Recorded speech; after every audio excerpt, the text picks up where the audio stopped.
Hi అండి, namaste. Welcome back to our channel voice of Lakshmi.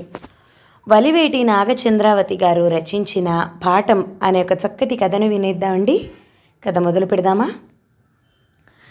ఏమిటోనే అమ్మడు, నిన్ను కారడవికి అంపకం పెడుతున్నట్టుంది, కానీ కాపురానికి పంపుతున్నట్టుగా అనిపించట్లేదు నాకు, నిట్టూరుస్తూ అంది వరమ్మ.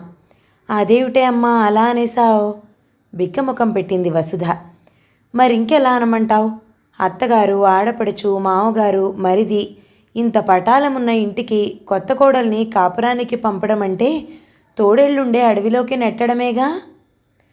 అతనికి వాళ్ళంతా ఉన్నారని మనకి పెళ్ళికి ముందరే తెలుసు కదే, సందేహంగా అడిగింది వసుధ. తెలవకపోవడమేమో, తెలుసు. తెలియందల్లా దారిన పోయే తద్దినమా మా ఇంటికి రమ్మని అతగాడు పిలిచి మరీ వాళ్ళందరినీ తలకెత్తుకుంటాడని. అతను ఇలాంటి పిచ్చి మాలోకమని తెలుసుంటే చస్తే నిన్నిచ్చుండేదాన్ని కాదు, రుసరుసలాడింది వరమ్మ. అవును పాపం, ఆ మాట మాత్రం నిజం. కూతురికి ఎటువంటి వరుణ్ణి తేవాలి అన్న అంశం మీద ఆవిడకు కొన్ని నిర్దిష్టమైన అభిప్రాయాలుండేవి. అందగాడు, ఆర్జనపరుడు, అణకువ కలవాడు లాంటి ఉండాల్సిన లక్షణాలు సరే, అమ్మ, చెల్లి, తమ్ముడు లాంటి ఉండకూడని లంపటాలు లేని వరుడి కోసం తెగ ప్రయత్నం చేసింది కూడా, కుదిరింది కాదు.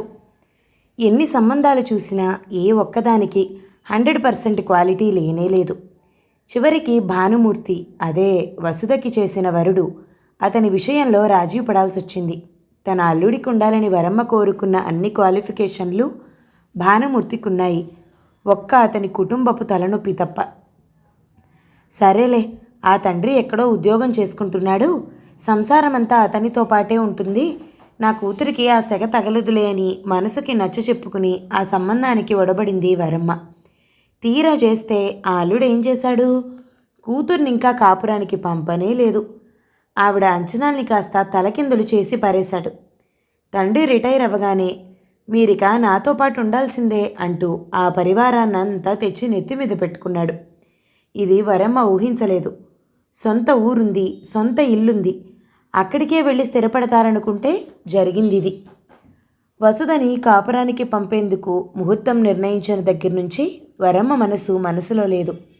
పిచ్చి సన్నాసి, వాళ్లతో ఎలా వేగుతావో ఏమిటోనే అంటూ తెగ ఫీల్ అయిపోతూ, చెమ్మగిల్లా ఏమో అన్న అనుమానంతో తల్లి మాటిమాటికి కళ్ళొత్తుకుంటూ ఉంటే వసుధ, ఏమిటమ్మా నువ్వు మరీను, వాళ్ళు మాత్రం మనుషులు కారు? అయినా ఇంకా ఈ రోజుల్లో కోడరికం పెట్టేవాళ్ళు ఎవరున్నారు చెప్పు? పోనీ వాళ్ళు మరీ చెడ్డవాళ్ళు అనుకున్నా నేను అంత తెలివి తక్కువ దాన్ని, చెల్లాయిలా అమాయకురాల్ని కాదుగా అని నచ్చ చెప్పపోయింది. అందుకే నిన్ను వెర్రి మొహమా అనేది. వాళ్ళు నిన్ను కొడతారు, తిడతారు అని కాదు నా భయం, మరి మీ ఆనందానికి అడ్డవుతారని. కూర్చో చెప్తా.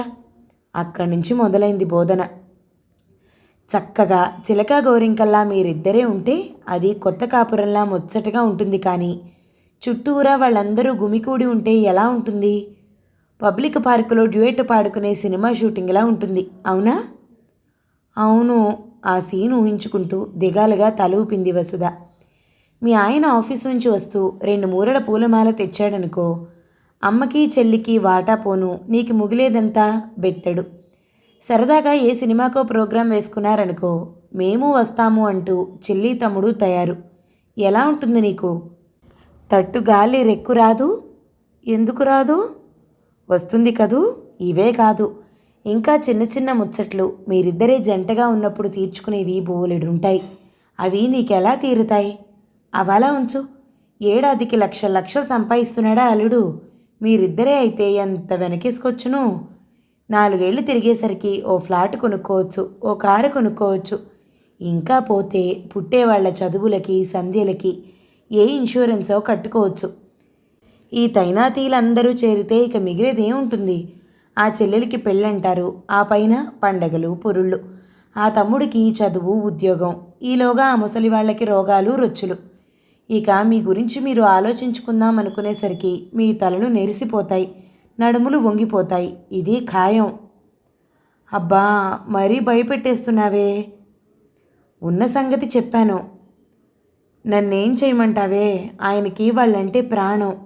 వాళ్ళు మన దగ్గర ఉండటానికి వీల్లేదు, పంపించేయండి అని చెప్పడానికి నాకెన్ని గుండెలుండాలి? పిచ్చిదానా, ఇలాంటి వాళ్ళని నోటితో పొమ్మనకూడదే, పొగబెట్టాలి. ఎలా అమ్మా? ఒసే అమ్మడు, శతకోటి సమస్యలకి అనంతకోటి పరిష్కారాలు అన్నారు. ఆలోచించు. ముందు మచ్చుకి ఒక్కటి చెప్పవే అమ్మా, ప్లీజ్. నాకు మాత్రం ఏం తెలుసే? నాకు ఆ అవసరం రాకుండా ముందే మా అత్తమామల్ని తన దగ్గరికి రప్పించుకుని మేలు చేశాడా దేవుడు. సర్లే, విన్నవేవో చెప్తాను, కానీ ముందు ఒకటి గుర్తుపెట్టుకో. అత్తారింటికి వెళ్ళగానే ప్రతి ఆడపిల్ల మొదట చేయాల్సిన పని మొగుణ్ణి కొంగుకి కట్టేసుకోవటం. నా వాళ్ళందరినీ వదిలేసి కేవలం నీ కోసం వచ్చిన దాన్ని, నీకిక నా తర్వాతే మిగతా వాళ్ళు సుమి అని ప్రతి క్షణం అతని బుర్రని బ్రెయిన్ వాష్ చేస్తూ ఉండాలి. ఇది ముఖ్యం. ఇది లెసన్ నెంబర్ 1 అమ్మా? ఉత్సాహంగా అడిగింది వాణి. వాణి వరమ్మ రెండో కూతురు. కొంచెం అమాయకురాలు. 12 ఏళ్లున్న వయసుకు తగ్గట్టుగా బుద్ధి వికసించని పిల్ల. ఒకసారి ఆరిందాలా, ఒక్కోసారి కొంచెం తెలివి తక్కువగా మాట్లాడుతూ ఉంటుంది. ఆసి భడవ, నువ్విక్కడేం చేస్తున్నావు? వెళ్ళిక్కడి నుంచి, ఉరిమింది వరమ్మ. విననీవే అమ్మా, నీకు రెండోసారి చెప్పే శ్రమ తగ్గిస్తుందిలే, కానీ నువ్వు చెప్పు. చెల్లెల్ని మురిపెంగా దగ్గరకు తీసుకుంటూ అంది వసుధ. ఒకళ్ళు చెప్పేదేమిటే, సొంత తెలివితేటలుండాలి, కానీ ఈ ఇంట్లో పుట్టిన ఆడపిల్లే మీ అత్త దమయంతి ఎంత గడుసుదో తెలుసా? కాపురానికి వెళ్ళిన 3 నెలల్లో అత్తమామల్ని గడప దాటించేసింది. ఇల్లు సొంతం చేసుకుంది. ఏం చేసిందిట? ఏం చేసిందా? 4 రోజుల్లో కాపురానికి వెళ్ళబోయే కూతురికి ఆ 4 రోజులు తన ఆడపడుచు లీలలు వర్ణిస్తూనే ఉంది వరమ్మ, ఒక్కొక్క పని చేసుకుంటూనే. అమ్మాయి, ఏ పనైనా రాణింపుకు రావాలంటే చాతుర్యం ఉండాలి. ఈ విషయంలో మీ అత్త చాలా గటికురాలు. బట్టలు ఆరేస్తానని చెప్పి అత్తగారి చీరలు మట్టుకు మేకులకి కొర్రు పట్టించి చింపి పారేసేదట. ఆ పని చేయటంలో గొప్పదనం లేదు. చిరిగిన ఒక్కొక్క చీర పట్టుకొచ్చి పొరపాటైపోయిందత్తా అని కళ్ళనీళ్లు పెట్టుకునేదట. 4 రోజులకొకసారి ఇదే తంతు. కావాలనే చేస్తుందని తెలిసిపోతున్నా ఏడుస్తున్న పిల్లని ఏమనగలరు? అది చమత్కారం. తడిబట్టలు దులిపి దండేన ఆరేస్తూ చెప్పిన మొదటి ఉపాయానికి సూచన ఇది. ఇబ్బందులకు గురి చేయాలని గట్టిగా సంకల్పించాలే కానీ తెలివిగల వాళ్ళకి దారులు కొదవా? దమయంతి మామగారు ఆరోగ్యం బాగలేక చేసే చిన్న వ్యాపారం కాస్త కట్టిపెట్టి ఇంట్లోనే ఉండేవాడుట. వేరే పనేమి లేదు. 24 గంటలు పేపర్ ఒకటి పట్టు కూర్చునేవాడుట. అలాంటి వ్యాపకం లేని వాళ్ళకి పేపర్ ఒక కాలక్షేపం కాదు, వ్యసనం. అది లేకపోతే పిచ్చెత్తినట్టుంటుంది. ఒక మనిషి బలహీనత తెలిసాక ఆడుకోవడం తేలిక. మీ అత్త ఆ ఇంటికి వెళ్ళటం ఏమిటి? ఆయనకే తిప్పలు మొదలయ్యాయి. పేపర్ ఉంటే కళ్ళజోడు కనబడేది కాదట. కళ్ళజోడు కనపడితే పేపర్ మాయమయ్యేదట. లేదా పక్కింటి వాళ్ళు పట్టుకెళ్ళి ఎంతకు ఇవ్వరు. ఇచ్చినా వాళ్ళ పాప చింపేసిందంట మావయ్య, ఏమనుకోవద్దన్నారు అని పేపర్ ముక్కలు ముందు పెట్టి ముక్తాయింపు. తనతో పాటే పేపర్ కోసం, కళ్ళజోడు కోసం తెగ వెతికేస్తూ ఆపసోపాలు పడే కోడల్ని, చిరిగిపోయిన పేపర్ని పట్టుకుని తనకంటే ఎక్కువగా విచారిస్తున్న కోడల్ని పట్టుకుని నువ్వొచ్చాకే ఇలా అవుతుంది అని ఎలా అనగలడా పెద్ద మనిషి? ప్రాణం విసిగి పేపర్ కోసం ఎదురు చూడడం మానేసి గుళ్ళోకి వెళ్ళి కూర్చోవడం మొదలుపెట్టాట ఆయన. లక్ష్యం చేరే ప్రయత్నంలో ఇది 2వ మెట్టు ఎక్కడమేగా. సాయంత్రం టిఫిన్కి పకోడీలు వేస్తూ ప్రవచించిన 2వ ఉపాయం ఇది. పొద్దుటిపూట అత్తగారు కాఫీ కలిపే వేళకు నే చేస్తానత్తయ్య అంటూ తయారైపోయి వాళ్ళిద్దరికీ మాత్రం నీళ్లుగా కాఫీ కలిపిపోయటం. మొగుడటు ఆఫీసుకు వెళ్ళగానే మరే పని ముట్టుకోకుండా మంచం ఎక్కేయటం.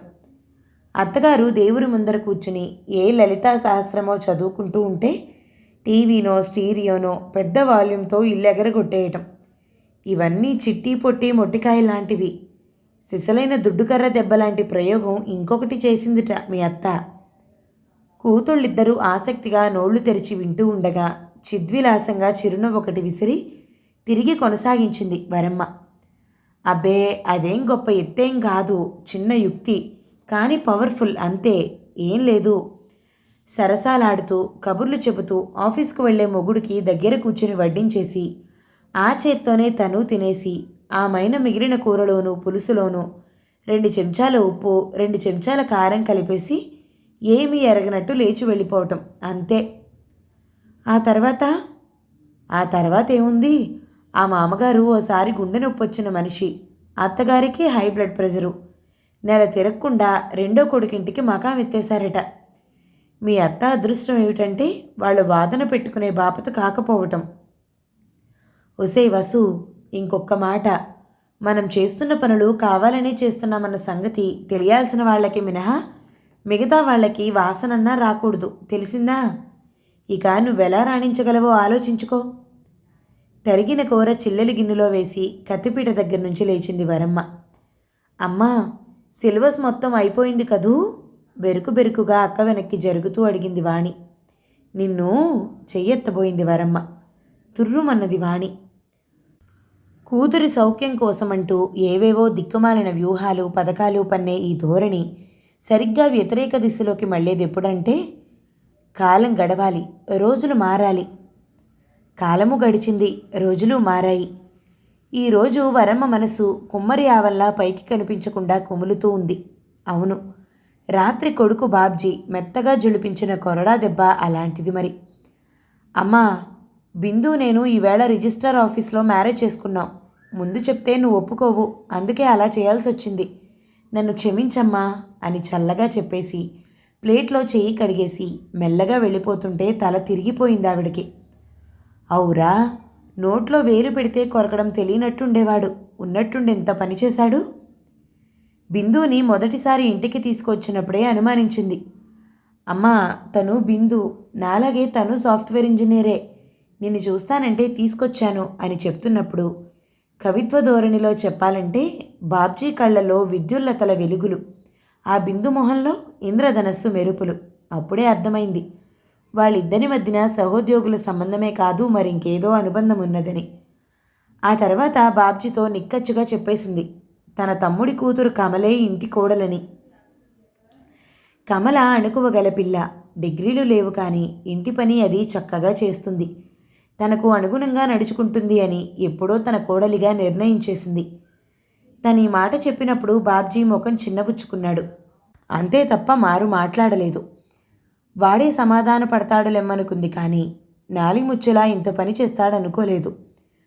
ప్రాణప్రదంగానే కాదు, ఎంతో కట్టుదిట్టంగా కూడా పెంచింది బాబ్జీని. వాడు కూడా తన కనుసన్నలు దాటిపోకుండా, తన నోటి మాట మారిపోకుండా ఎంతో బుద్ధిమంతంగానే ఉన్నాడు ఇన్నాళ్ళు. ఇంజనీర్ అయ్యి 5 అంకెల జీతం తెస్తున్నా ఇప్పటికీ తను ఎంచి తెచ్చిన బట్టలే వేసుకుంటాడు. ఫస్ట్ తారీఖు నాడు జీతం పెట్టుకొచ్చిన కవర్ని కవరుగానే తన చేతికి అందించేస్తాడు. ఏ విషయంగానైనా సరే తన మాటే వేదం వాడికి. బాబ్జీ ఎప్పటికీ ఇలాగే తన కొంగుచాటు బిడ్డడిగా ఉండాలని కోరుకుంది. ఇలాగే తన తోడిదే లోకంగా ఉంటాడని ఆశపడది. తన మాటని కాదని సొంత నిర్ణయం తీసుకోగలడని కల్లో కూడా అనుకోలేదు.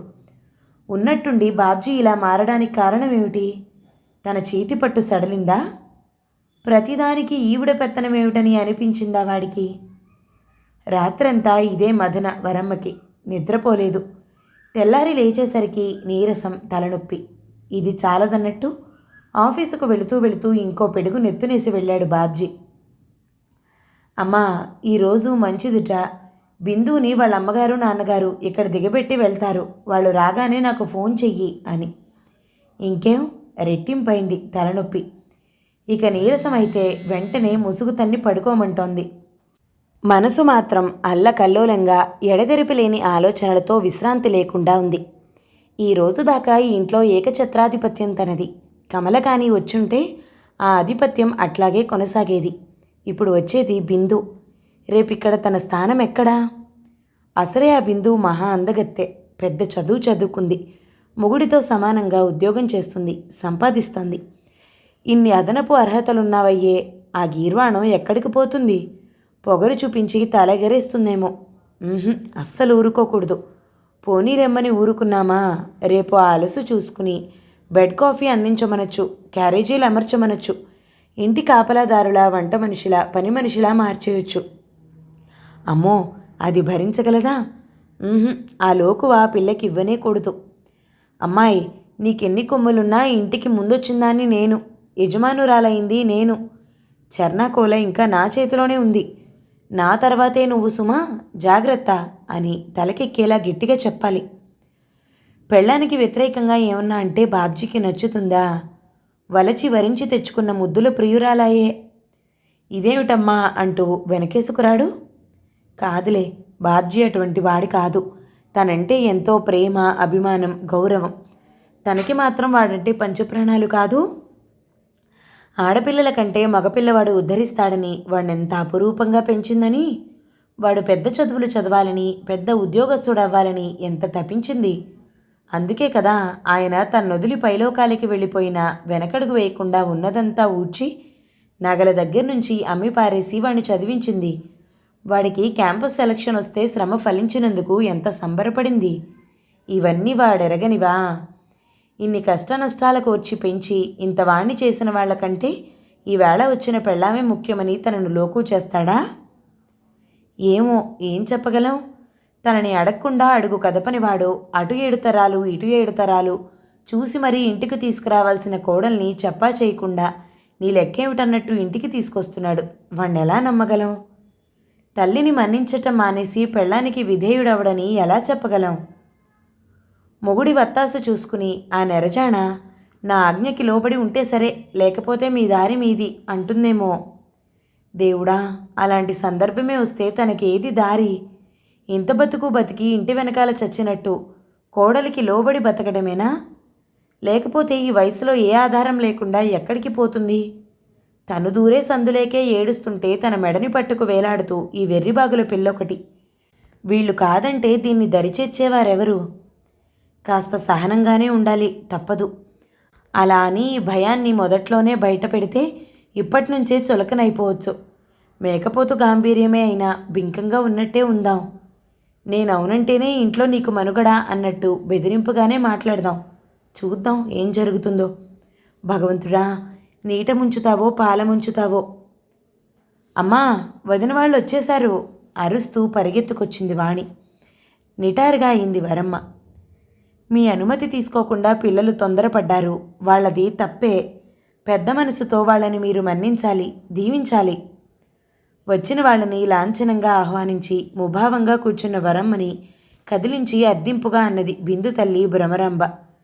మీరు మీ మేనకోడల్ని కోడల్ని చేసుకుందాం అనుకున్నారట. మీ ఇంటి వాతావరణం, మీ మనస్సు, పద్ధతులు, అలవాట్లు తెలిసిన అయిన వాళ్ల పిల్లని తెచ్చుకోవాలనుకోవటం సమంజసమే. కానీ పిల్లల అభిమతాన్ని కూడా కాదనకూడదు కదా. బిగుసు కూర్చున్న వరమ్మ పలకలేదు. నా కూతురని కాదు, బిందు కూడా మంచి పిల్ల. దాని చదువు దానికి నలుగురిని కలుపుకుపోవటం నేర్పింది. బిందు మీతో సులువుగా కలిసిపోతుంది. పెద్దల విలువేమిటో, వారి గౌరవానికి భంగం రాకుండా ఎంత భద్రంగా చూసుకోవాలో చిన్నప్పటి నుంచే చెప్పేదాన్ని నేను. బిందు మిమ్మల్ని గౌరవిస్తుంది, అభిమానిస్తుంది. మీ మనసు తెలుసుకుని మసులుకుంటుంది. మీ ఇష్టానుసారమే ప్రవర్తిస్తుంది. హామీ ఇస్తున్నట్లుగా చెప్పిందావిడ. బిందు వరమ్మగారి దగ్గరగా వచ్చి కూర్చుంది.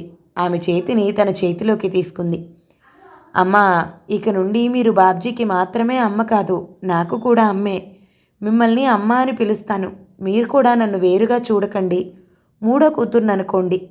మీరు మోస్తున్న బరువుని సగం పంచుకోవడానికి వచ్చిన ఆత్మీయురాలను అనుకోండి. మీ వేలు నిర్దేశించిన వైపే నేనెప్పుడూ నడుస్తాను. సందేహించకండి, నన్ను నమ్మండి. వాణిని గురించి కూడా మీకు బెంగ వద్దు. నేను తనని తీర్చిదిద్దుతాను. తనకి మంచి భవిష్యత్తు కల్పించటంలో మీకు తోడుంటాను. బిందు స్వరంలో సౌమ్యత ఉట్టిపడటమే కాక ఒక భరోసా, ఒక స్వాంతన కూడా వినిపించి ఊరట పడింది వరమ్మ. ఆవిడ బెట్టు సడలుతూ ఉంది. బిందు చేతిలో ఉన్న తన చేతిని మృదువుగా విడిపించుకుని బిందు చేతిని తన చేతిలో ఉంచుకుని మెల్లగా ఒత్తింది. బిందు తేలికగా ఊపిరి పీల్చుకుంటూ నవ్వింది. అమ్మా, మీరు వంట చేసేసి ఉంటారు. నేను స్వీట్ మాత్రం చేస్తాను మనందరికీ. బాబ్జీ వచ్చాడు. ఇంటి వాతావరణంలో పొద్దుటి తీక్షణత లేదు, చల్లబడింది. ఆహ్లాదంగా కూడా ఉంది. అరగంట తర్వాత అందరూ భోజనానికి కూర్చున్నారు. మాట్లాడుకుంటూ కొబ్బరి మామిడికాయ పచ్చడి రంజుగా ఉన్నదంటూ, సాంబారు పసంతుగా కుదిరిందంటూ, వరమ్మగారి చేతి వంటని మెచ్చుకుంటూ, బిందు చేసిన పాయసంలో మట్టుకు సగుబియ్యం కంటే పంచదారే ఎక్కువగా ఉన్నదంటూ రుచులెంచుకుంటూ నవ్వుకుంటూ తింటూ ఉండగా హఠాత్తుగా వాణి, అమ్మా, వదిన వాళ్ళమ్మగారు మంచి టీచర్ కాదు అంది. ఒక్కసారి అందరూ తలెత్తి చూశారు ఆ అమాయకపు పిల్లవంక.